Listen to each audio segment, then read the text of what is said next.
Thanks so much, Tawana. Well, it's Tuesday. We are talking health this morning with Greenwood Leflore Hospital. This morning we're joined by Miss Susan McGilvra. She is a certified nurse practitioner, pediatric nurse practitioner, pediatric nurse practitioner, which is actually, it goes with what we're talking about this morning. Hey, Miss Susan, let me ask you a few questions this morning as we're talking about kids and being healthy this summer. What is it that you guys see the most frequent visits for kids during the summer months? Well, in the summer months, people aren't so sick like they are in the winter, and so we do a lot of preventive visits, and a lot of what we do, prevention is key, and so we do a lot of well visits, and at those visits, we don't just do shots. People come in all the time and say, I'm coming in to get my shots, right? Yeah. Well, that's not all that we do. We're doing screenings, we're doing measurements, we're checking development, we're trying to determine if there's a disease that children have early, and unfortunately children don't have many diseases, but we really focus on prevention and making sure that everybody's staying well.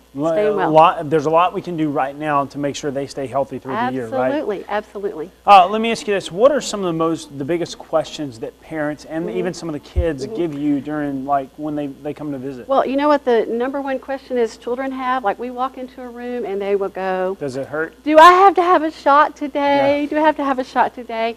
But parents, this time of year we're talking a lot, and they have questions about rashes. We see so many rashes, and you've already mentioned mosquitoes, the Zika virus, and all that. Absolutely. And so prevention of mosquito bites is very, very important, and so that's one of the things that we talk to parents about.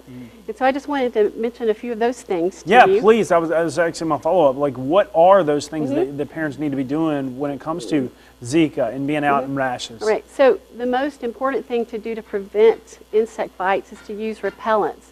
One of the questions I get is, when can you start using repellents in children? And you can actually start at 2 months of age. Really? And you can use products that have like 10% DEET in them, up to 30%.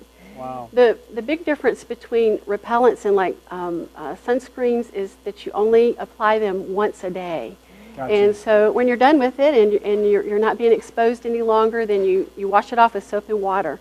But you can, with children, they have their hands and in their mouth, so don't put insect repellents on their hands. That's a good You want to put tip. it on thinly on their skin. You can put it on their clothes, but not underneath their clothing. Okay. And then what about their legs? I mean, their arms, their legs? Oh yeah, just any area that's exposed very thinly, but you don't want to put it on their little hands, or they're going to get it in their mouth and things like that. No doubt, no doubt. What about when it comes to the sun and whatnot? I mean, is there, you said sunscreen? I mean, the same thing with hands too there? Nope, you put it everywhere. Okay. But you can't start it until 6 months of age. Okay. Right? Before that, you want to use wide-brimmed hats, long sleeve pants, and shirts, and try to keep children in the shade and avoid the sun between 10 a.m. and 4 p.m. Gotcha. When it's the most hottest and all that. Hey, let me ask you this: you guys are having a children's health fair coming up this week, right? Yes, we are. When does everybody to come. Yes, absolutely. When does everything happen? All right. It's going to be this Thursday and Friday. And Thursday we're going to have extended hours from 8 a.m. to 7 p.m. Okay. Friday it's going to be from 8 until 5. Okay. All right. And so we're going to be doing some special things that day. We're trying to get our kindergarten kids in to get their well checks. You will need an appointment for that, and you would call 459-7030. Okay.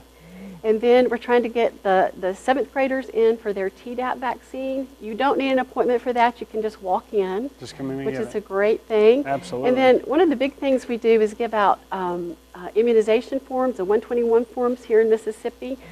We usually have a charge for those, but those 2 days you can come in and get them without charge. That's fantastic. And then the Children's Clinic also has a school-based wellness clinic, and you can sign up for that. Now that's just for Greenwood Public School and for Leflore County. Okay. All right. Okay. So great time to go in and get those school immunizations taken care of. Yes. Fantastic. Yep. Well, Miss McGilvra, thank you so much for being with us this morning, giving us a little education. Any last tips to make sure that our kids are staying safe over the summer? Anything else we want to touch on? Oh my goodness, There's so many things I There's know. so many things, but water safety is really important. And always children, train people to wear their seatbelts. Now that's not just for the summer, but that's all year long. But So many- seatbelts, yeah. So many good tips you got for us this morning. right. Thanks so much for being here. Great. Don't forget that children's clinic takes place this Thursday and Friday at Greenwood Leflore Hospital. If you'd like more information, glh.org. All your latest tips right there. Well, stay with us. Coming up after the break, we're finishing out in the kitchen with Miss Dolores Stratezy. We'll be right back. This Health Matters segment is brought to you by Greenwood Leflore Hospital.